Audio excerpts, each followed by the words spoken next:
पुंडलीकवरदा हरिविठ्ठल श्री ज्ञानदेव तुकाराम सद्गुरु समर्थ त्र्यंबकानंद महाराज की जय। माऊली ज्ञानेश्वर महाराज की जय। जगद्गुरु तुकाराम महाराज की जय। श्री गुरुदेव दत्त। क्षेत्र क्षेत्रज्ञ प्रकृती पुरुष।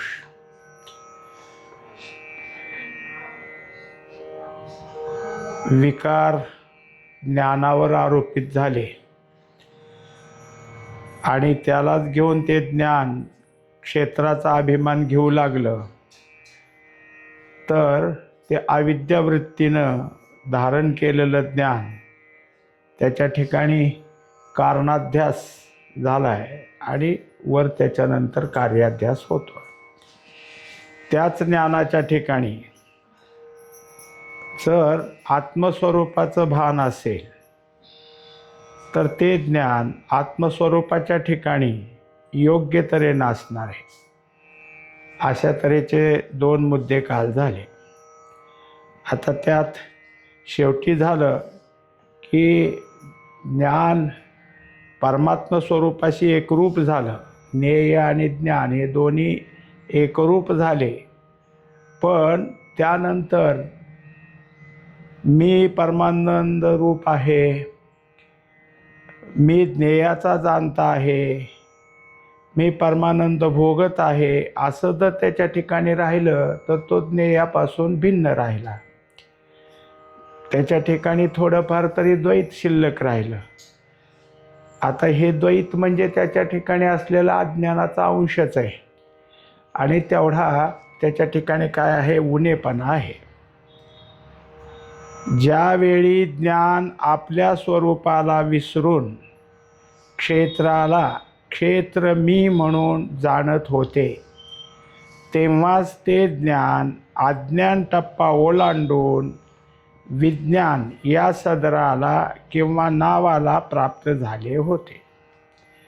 ती प्रकृती पुरुषाच्या निवाड्याने कमी होऊन आत्मस्वरूपाला जाणू लागले। हीच पराभक्तीची सुरुवात आहे। आता एक अशा तऱ्हेचा बदल आपल्या ठिकाणी झाला होता की या ज्ञानानं आत्मस्वरूपाचा विसर पडला आणि क्षेत्रालाच मी क्षेत्र म्हणून म्हणू लागलं। अशा वेळेस काय झालं तर त्याचं अज्ञान तर आहेच, पण हे सगळं सत्य आहे असं जे त्याच्या ठिकाणी बिंबलं गेलं, त्यांनी ते आपल्या ठिकाणी धारण केलं, त्याला विज्ञान म्हणायचं। विज्ञान म्हणजे काय की ज्ञानाच्या परिपक्व अवस्थेला विज्ञान, पण हे अज्ञान आहे। अज्ञानानं जे काही दाखवलं आहे ते क्षेत्र, त्या क्षेत्राचा मीपणा धारण करणं हे सत्य वाटल्यामुळं तिथं विज्ञान आहे। आता हा सगळा उलगडा प्रकृती पुरुषाच्या विवेकामध्ये निवाड्यामध्ये आपल्या ठिकाणी झाल्यामुळं आत्मस्वरूपाला जाणणं हा तिथला भाव झाला आणि आत्मस्वरूपाला जाणू लागलं। हीच पराभक्ती सुरुवात आहे। आता जर त्याच्या ठिकाणी आत्मस्वरूप आपल्या ठिकाणी आहे असं एकदा काय आहे पूर्ण बिंबलं की आपल्याच आत्मस्वरूपाचा आपल्या ठिकाणी भाव धारण करून आत्मस्वरूपाशी एकरूप होण्याचा जो प्रयत्न करणं त्याला पराभक्ती म्हणायचं। कारण काय आहे तर या भक्तीत आता अंतर राहिलं नाही। आपणच आपल्या ठिकाणी काय आहे स्वस्वरूपाचं भान करून घेण्याचा प्रयत्न चालला, ही पराभक्ती। परंतु निराळेपणाने जाणणे एवढेही त्या अद्वैताला सहन होत नाही। तेव्हा आता वरचा मुद्दा झालाच, काल आपण पाहिलंच होतं की ब्रह्मरूपता होणं आहेच, पण मी ब्रह्म आहे अशी जाणीव जरी थोडी राहिली तरी अद्वैतापासून दूर राहिला। आणि मग ते त्या अद्वैताला थोडं जरी काय झालं तर द्वैत निर्माण होतं। हे द्वैत त्या ठिकाणी काय अद्वैतपणाला कमी करणारे, अद्वैतपणा तिथं सिद्ध होत नाही। भक्तीच्या ठिकाणी कृत्रिमता खपत नाही। कृत्रिमतेने भक्तीच्या ठिकाणी व्यभिचार घडतो। तो उगेपणा घालवून, तो उणेपणा घालवून अव्यभिचारी भक्ती असणे हेच आताच्या विवेकाचे साध्य आहे. आता तिथं काय झालं, भक्ती आहे खरी, पण त्या भक्तीच्या ठिकाणी मी भक्त असा जो काही अभिमान आहे तो धारण झाला आणि मग तो त्यापासून काय झाला, दूर राहायला लागला. आता त्याच्या ठिकाणी भक्ती करणं ही कृत्रिमता झाली, कारण आपणच आपल्या ठिकाणी वास्तविक कोणीही मनुष्य झाला तर आपण आपल्यावरच प्रेम करत असतो, कारण सगळ्यात जास्त आपल्याला आत्माच प्रिय आहे. आत्म्याच्या प्रियतेने इतर कोणी प्रिय असतील, पण सगळ्यात महत्त्वाची गोष्ट तर आत्मा प्रिय आहे. आणि तो प्रिय आहे असं मानणं म्हणजे काय झालं, कृत्रिमता झाली. नैसर्गिक असताना आम्ही त्याचा मानव लागलो तो कृत्रिमता झाली. म्हणून मग ते सांगतात की द्वैत असलं की जे आहे त्याच्यापेक्षा दुसरे समजायला लागला की व्यभिचार झाला, आणि तो झाला तिथला उणेपणा. म्हणून अव्यभिचारी भक्ती हे सगळ्यात महत्त्वाची. अव्यभिचारी भक्ती ज्याच्याजवळ आहे तो आपल्या ठिकाणची भक्ती शुद्ध करतो. हेची थोर भक्ती आवडते देवा, संकल्पावी माया संसाराची. ज्यानं संसार आपला न म्हणता देवाला देऊन टाकला, संकल्प केला. माया म्हणजे प्रेम, ममता, संसाराची ममता सोडून दिली आणि तो आता काय आहे, भगवंताच्या भक्तीशी एकनिष्ठ झाला. ती झाली खरी अव्यभिचारी भक्ती. आता संसारात काही असो, भरपूर येवो किंवा ऊन असो, त्याला काही वाटेनासं झालं तर त्याची स्थिती स्थिर झाली. ठेविले अनंते तैसेची राहावे. ह्याला काय म्हणायचं, अंतःकरणाची स्थिरता. ज्याच्या अंतःकरणाची स्थिरता प्राप्त झाली तोच अव्यभिचारी भक्ती करत असतो. आणि हा विवेक त्याच्या ठिकाणी प्राप्त व्हावा, ते त्याला साध्य प्राप्त व्हावं, हे आत्तापर्यंत या निवाड्यातून, या विवेकातून आपल्यापर्यंत पुन्हा या साध्याची निवड करून त्या साध्याचा विवेक जवळ ठेवायला सांगितला. एवढी ही सूक्ष्म जाणीव का खपत नाही, एवढ्याने काय बिघडते. यामुळे संसाराची उत्पत्ती तर होत नाही ना.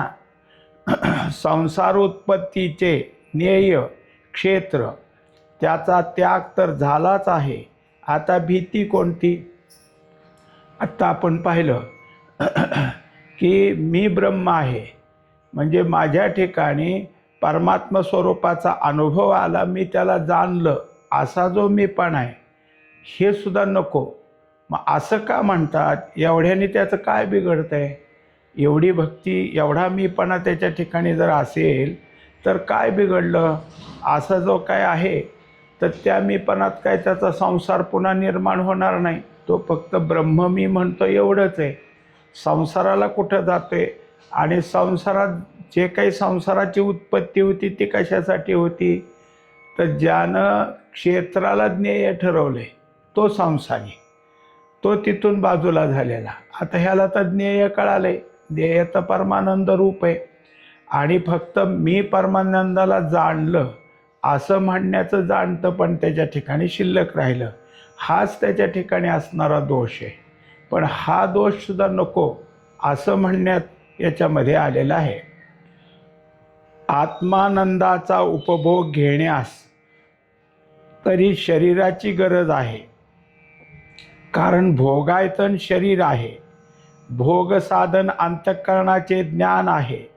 यापैकी शरीराची समाप्ती झाल्यास भोगाचा तुटवडा पडणार आहे. ते असले आणि अंतःकरण नष्ट झाले तरी भोग घडत नाही. म्हणजे शुद्धाचा जरी भोग घडावयाचा असला तरी क्षेत्राची अपेक्षा राहिलीच व ते टिकावे, सदैव राहावे, याची तूट न व्हावी ही जरुरी राहिलीच. आता त्यांनी काय आहे की काही गोष्टी अशा मांडल्या की आत्मानंदाचा उपभोग घेण्यास शरीराची तर गरज लागते. कारण काय आहे, शरीर हे या आत्मानंद भोगण्याचं भोगायचं नाही. आणि कशामुळं कळतो हा भोग, तर अंतःकरणातल्या ज्ञानानं. मग जर शरीरच संपलं तर आत्मानंदाचा भोग घेता येणार नाही. आणि शरीर आहे ना, अंतःकरणच संपलं तरी पण घेता येणार नाही. म्हणजे हे दोन्ही पाहिजेत, त्याच्याशिवाय नाही. शरीर काय झालं की हे घेण्याचं साधन झालं, आणि त्या साधनातलं ज्ञान कोण आहे तर अंतःकरण आहे. म्हणजे दोघांची गरज आहे. मग शरीराची गरज आहे तर शरीराला टिकवलं पाहिजे ना. शरीराच्या ठिकाणी आपल्याला भोग घ्यायचा आहे असं जर म्हणलं तर शरीराचं अन्न पाणी त्याचं रक्षण करणं हे सगळ्या गोष्टी तिथं आल्याच की. मग हे जर आहे तर याचं लालन पालन करणं. आता त्यांनी पुढं दाखवलं की याची तूट न व्हावी ही जरुरी राहिलीच, आणि त्या अपेक्षेने लालन पालन करणे प्राप्त झालेच. म्हणजे संसार निवृत्ती झाली असे ठरत नाहीच. आता त्याच्यानंतर जर आपल्याला शरीर पाहिजे, मग शरीराला भूक तहान त्याचं सगळ्या प्रकारचं काय असेल ते गरजा भागवणं, हे जर सगळं होत असेल तर मग संसार म्हणून राहिलंच की मागं. कारण हे सगळं शरीराचं करायचं म्हणलं तर संसाराला घ्यावंच लागेल. अन्न पाण्यासाठी कुठं जायचं, काय करायचं, संसारच करावं लागेल. मग संसाराची पूर्ण निवृत्ती कुठं होती? इकडं तर आत्मानंद प्राप्त झाला आहे. आत्मानंद प्राप्त झालेला भोगायला शरीर तर पाहिजे, अंतःकरण पाहिजे, आणि त्यांना टिकवायला काही ना काहीतरी अन्न पाण्याची तरतूद केलीच पाहिजे, म्हणजे संसार केलाच पाहिजे. मग संसाराची निवृत्ती तर ठरतच नाही. निराळेपणाने जाणण्यास संसाराची संपूर्ण निवृत्ती नाही. यासाठी जाणीवेचा जाणपणा म्हणजे कर्तृत्व भाव हा नष्ट करावयाचा आहे. तो अव्यभिचारिणी भक्तीनेच होणार आहे. त्याकरताच या ज्ञानकांडाची प्रवृत्ती आहे. आता त्यांनी दाखवून दिलं की किती जरी झालं की संसाराची निवृत्ती तशी झालीच नाही. मग काय करावं तर एकच आहे. याच्यामध्ये हे सगळं उपभोगत असताना जो जाणपणा आहे, मी हे जाणलं असा म्हणण्याचा जो भाव आहे तो कर्तृत्व भाव टाकून द्यायचा.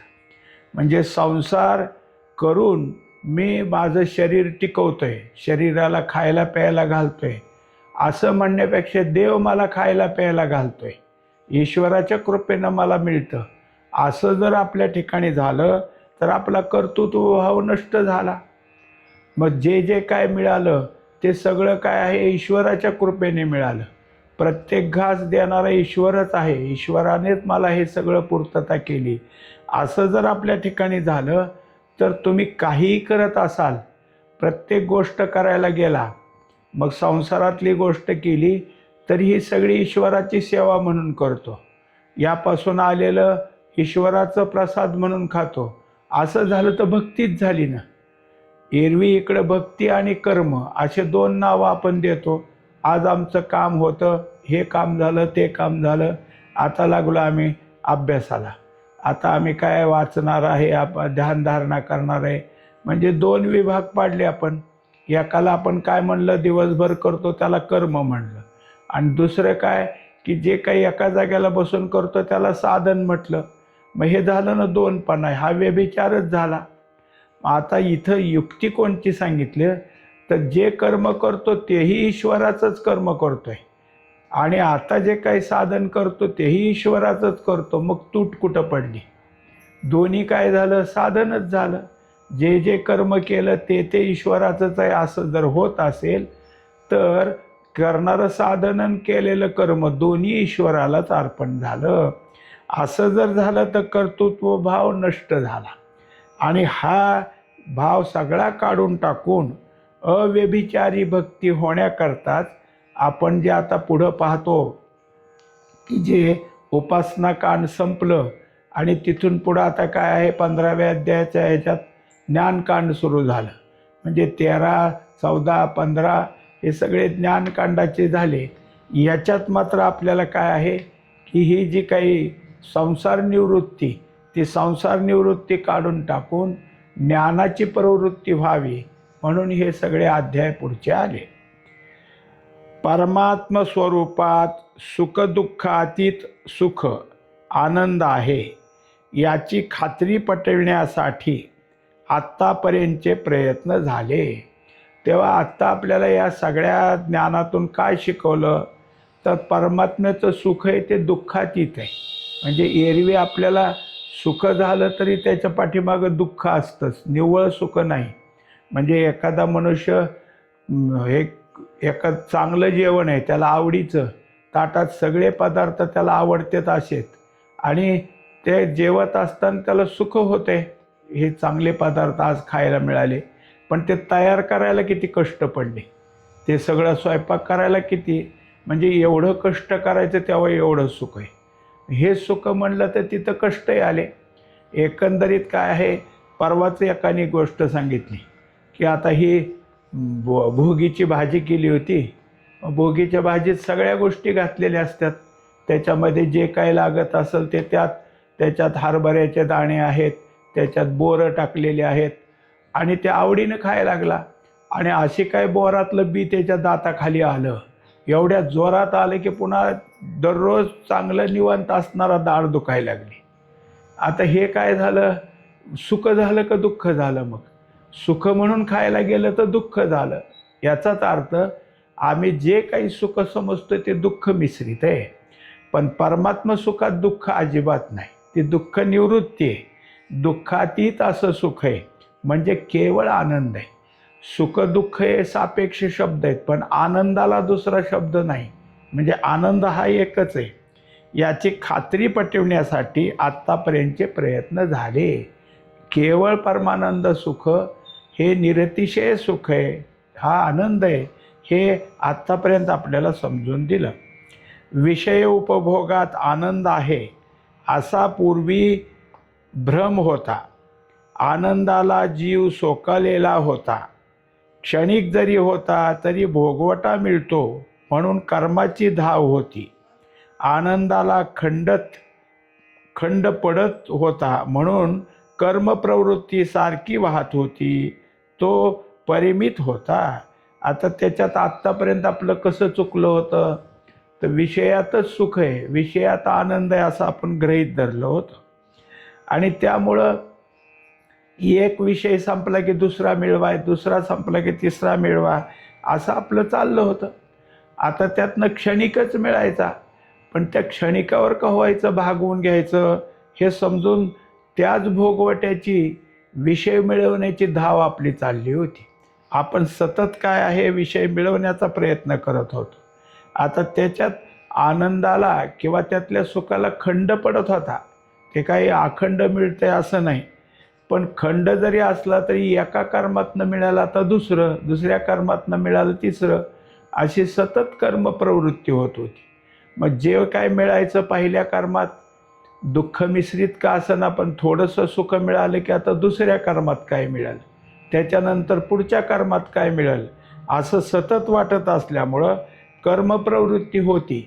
सुख मिळत होतं, पण ते कसं होतं, प्रमाणितच होतं, म्हणजे ते काही आहे की क्षणिक असल्यासारखं होतं. यामुळे दुःख त्याच्या जोडीला भोगणे प्राप्त होत असे. तेव्हा निर्भेळ सुख कधीच मिळत नव्हतं, निरसं सुख नाही, दुःख मिश्रितच सुख आहे. आणि हे दुःख मिश्रित सुख असल्यामुळं एवढं तेवढं सुख भोगायला हे दुःखही भोगावं लागायचं. दुःख भोगणे तिथं असायचंच.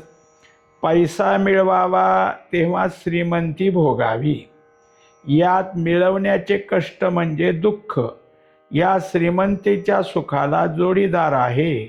म्हणून नेहमी असे वाटते की पैसे मिळवण्या वाचून मी श्रीमंत असावा. लॉटरीत तिकीट मिळते ते घेते, किंवा रेसचे तिकीट घेतो, किंवा अचानक द्रव्यप्राप्ती व्हावी, लाभाचे भविष्य पाहतो, हाच हेतू यात आहे. आता एरवी मनुष्याच्या ठिकाणी की पैसा मिळवल्याशिवाय श्रीमंती येत नाही, पण आमच्या मनात संकल्प असे होतात की कष्ट तर काही नको, पैसा नाही पण तरी श्रीमंत झालो पाहिजे, पैसा मिळवायचं कष्ट नाही करायचं पण श्रीमंत. मग कसं, लॉटरीचं तिकीट लागावं, दुसरं काहीतरी प्राप्त व्हावं, अचानक कोणतरी आम्हाला धन लाभ करून द्यावा, हा हेतू असून अशा तऱ्हेनं श्रीमंत व्हावं असं वाटायचं. खर्च करून श्रीमंती उपभोगावी, पण तिचा अंत होऊ नये ही साहजिकच इच्छा असते. आता त्याच्यापुढं श्रीमंत जरी असला तरी भोग आहेतच ना. त्याला असं वाटतं की ह्या श्रीमंतीत उपभोग घ्यायचा आहे, पण आपल्याला आपली श्रीमंती खर्च नको. म्हणजे जे काय असेल ते वरवरच्या पैशात. मुळात काय असतं की जो काही धनसाठा आहे ते जाग्याला राहिला, उत्पन्न चालूच राहिलं, मग येत असलेल्या उत्पन्नात भोगायचं, आतल्या साठ्याला धक्का लागू द्यायचा नाही. ही श्रीमंतीचा त्याच्या मनातला साहजिकच इच्छा असते. ती उणीव आत्मसुखाने भरून काढली व आनंदच आहे. विषयानंदापेक्षा अपरिमित आहे, पण विषयावीण आहे. मात्र हे सगळं भोगणारा त्या जीवाला जर परमार्थाकडे ओढ लागली आणि आत्मसुख प्राप्तीपर्यंत त्याची तयारी झाली तर त्याच्या असं लक्षात येईल की पैसे मिळवायचे, श्रीमंत व्हायचं, विषय भोगायचे त्यापेक्षाही सहज आहे. हे आपल्याजवळचं सुख आहे आणि हे आत्मसुख आपल्याला कधी न संपणार आहे. श्रीमंती संपती तरी, पण हे सुख कधी संपणार नाही. हा काय आहे की विषयापेक्षा मोठा आनंद आहे. आणि हा कसा आहे ते निरतिशय आहे. म्हणजे अतिशय ते संपल तरी, पण हा निरतिशय असल्यामुळं आणि कोणत्याही विषया वाचून नाही. म्हणजे विषयासाठी त्याला काही कितीतरी धडपड करावं लागत होती, पण काही विषय न भोगता, जसं ध्यानधारणेत सांगितलं की इंद्रियांचीच गरज नाही आणि इंद्रियच विषयाकडे जातात. इथं इंद्रियच नाही तर विषय तरी कुठे आहेत. याचाच अर्थ इंद्रियाच्या आणि विषयाच्या शिवाय मिळालेलं जे सुख आहे ते आत्मसुख आहे आणि ते आपल्याजवळचंच असून अखंड आहे. हे कधी कळालं त्याला? जेव्हा त्याच्या ठिकाणी हा अनुभव प्राप्त झाला. भोगाचा परतंत्रपणा नष्ट होऊन स्वतंत्रपणा, भोगाचा खंड संपून अखंडपणा, भोगासाठी पंचज्ञानेंद्रियद्वारे ज्ञानाचे पंचविभाग, पंचकर्तृत्व, पंचहेतुत्व हे जाऊन एकमुखी, एक कर्तृत्व, एक हेतू आणून खात्री करून घेतली. आता एरवी जेव्हा आपल्याला बाह्य व्यवहार करावं लागायचे तेव्हा ज्ञानेंद्रिय लागायची. त्याच्यानंतर ज्ञानाचे प्रत्येक इंद्रियद्वारा ते पाहण्याचं ज्ञान, ऐकण्याचं ज्ञान, वास घ्यायचं ज्ञान, हे सुद्धा ज्ञानाचे 5 विभाग झाले. आणि मग प्रत्येक गोष्टीला आपण आपला करता, मी पाहिलं, मी ऐकलं, हे त्याने कर्तापणच घेतलं. असे 5 करते पण. आणि हेतूही तसे. एखादी गोष्ट सहज दिसली तर गोष्ट वेगळी, पण मला हे पाहायचं आहे म्हणून मनुष्य पाहिजे तिथं जातो, पाहिजे तेवढे कष्ट उपसतो, पण तिथं जाऊन ते पाहतो. म्हणजे काय? तो पाहण्याचा हेतू आहे. तसा ऐकण्याचा हेतू आहे. हे 5 प्रकारचे हेतूही आहेत. हे सगळं बाह्य कार्य करताना, बाह्य व्यवहार करताना. पण एका जाग्याला बसून परमात्म्याच्या सुखाचा विचार करताना काहीच नाही. आता इंद्रिय नाहीत, त्यांचे विषय नाहीत, ज्ञान तिथंच सगळीकडे खर्ची पडत नाही, एका जाग्याला राहिलं. आणि त्यामुळं एकमुखी, आता कुठलाही त्याच्या ठिकाणी मी काही करतो असं नाही, फक्त एका जाग्याला मांडी घालून बसला आणि नामाला सुरुवात झाली एवढंच त्याचं करणं आहे. बाकी जर काय असेल तर त्याला सहज मिळायला लागलं. म्हणजे हे त्याच्या ठिकाणी होऊ लागलं. आता स्वतंत्र असं प्राप्त झालं. आता कोणत्याही भोगात खंड पडेना, अखंड असा भोग सुरू झाला. हे सोपं झालं ना. जीवाला आत्तापर्यंत विषयाचं जे भान होतं, विषयाकडे जावं वाटत होतं, ते संपलं आणि इकडची ओढ लागली. मग त्याला हे प्राप्त झाल्यानंतर आता वासना संपल्या. ब्रह्मरस गोडी जयासी फावली, वासना निमाली समूळ त्याची. आता त्याला वासनाच नाही राहिली, कारण जिथं ब्रह्मरस प्राप्त झाला म्हणजे काय? एखाद्याच्या घरी सगळं भरपूर असलं तर दुसऱ्याच्या घरचं काय कसं आहे बघायला कशाला जाईल तो? आपल्या घरी भरपूर आहे, त्याचं सगळं तिथंच जर तृप्त होत असेल तर कुणाचंच काय ते बघणार नाही. तसं इथं आता तृप्त झालं. सगळ्या इंद्रियांची तृप्ती झाली. सगळे जे काय आहेत ते सगळे त्या सुखासाठी ज्याचा ज्याचा भाव जागा झालता तेही तिथं आलं. म्हणजे ज्या इंद्रियाला विषयाची ओढ होती तीच इंद्रियसुद्धा इकडे येऊ लागली. पडले वळण इंद्रिया सकळा, भाव तो निराळा नाही दुजा. आता जी काही भक्ती असते त्या भक्तीत इंद्रियासह उपभोग असतो आणि तेच त्याच्या ठिकाणी होऊ लागलं. हे सर्व करून दिले तरी ती माया आहे. पूर्वीचा अशुद्धपणा जाऊन शुद्धपणा आला तरी ती मायाच. सद्गुरू श्रीकृष्णाच्या दयाळूपणाला एवढा उणेपणा जाचक वाटला व अत्यंत सखा असा अर्जुन त्याला एवढाही अज्ञानांश नष्ट व्हावा यासाठी जाणीव ही मुरवण्याची तजवीज केली. आता किती जरी झालं तरी मनुष्याच्या ठिकाणी शरीर आहे तोपर्यंत ही माया राहणारच आहे आणि ती माया काही केलं तरी थोडं तरी अशुद्धपणा आणणारच. जरा जरी काही कुठं झालं की अशुद्धपणा येतोच. म्हणून उद्धवाला असंच झालं की उद्धवाला वाटलं मीच एक भक्त आहे, कोणी दुसरे नाहीत. मग ते आता भगवंताला म्हणायला लागले की तू बाकीच्याची नावं घेतो पण माझ्यासारखी भक्ती कोणाची नाही. म्हणले चल. त्याला घेऊन हस्तिनापूरला आले आणि मग विचारलं कुठे अर्जुन? ते म्हणले वर गच्चीवर आहे. मग तिथे गेले. तिथं काय करतोय? त्या द्वारपाळाला विचारलं. ते म्हणले त्याने केस वाळवते तिथं. गेले तर हे केस हातात घेतलेत, कान लावलाय त्या केसाला आणि त्याच्याशी एकरूप झालाय. डोळे उघडे, कृष्ण आला, ये बस काही नाही. उद्धव म्हणला असला कसला भक्त आहे, एवढा देव जवळ आला तर ये म्हणत नाही, बस म्हणत नाही आणि त्याच्या ह्याच्यातच येतो. बरं झोपी गेलाय असंही नाही, डोळे उघडेत त्याचे. मग मुद्दाम म्हणले देव, म्हणजे भगवंतानी सांगितलं उद्धवा त्याच्या केसाला कान लाव. मग त्यांनी त्याच्या केस जे काही बाकीचे मोकळे होते त्याला कान लावला तर केसातून कृष्ण कृष्ण कृष्ण आवाज येत होता. हे कृष्ण आवाज येतो त्यात तो एकरूप झालेला. त्यामुळं समोरून कृष्ण आलेला कळाला नाही. म्हणजे डोळे उघडे असून एकरूप झाल्यामुळं त्याच्या ठिकाणी काही राहिलं नाही. म्हणजे एवढंही होऊ नये तर तेवढा सगळा त्याच्यातला उणेपणा निघून जावा म्हणून एकरूप करण्याची तजवीज भगवंतानी प्रत्येक ह्याच्यात दिली. जिथं जिथं काय आहे की त्याचं जे ऐक्य व्हावं आणि ऐक्यात त्यांनी एकरूप व्हावं म्हणजे अज्ञानांश नष्ट होईल अशी तजवीज केली.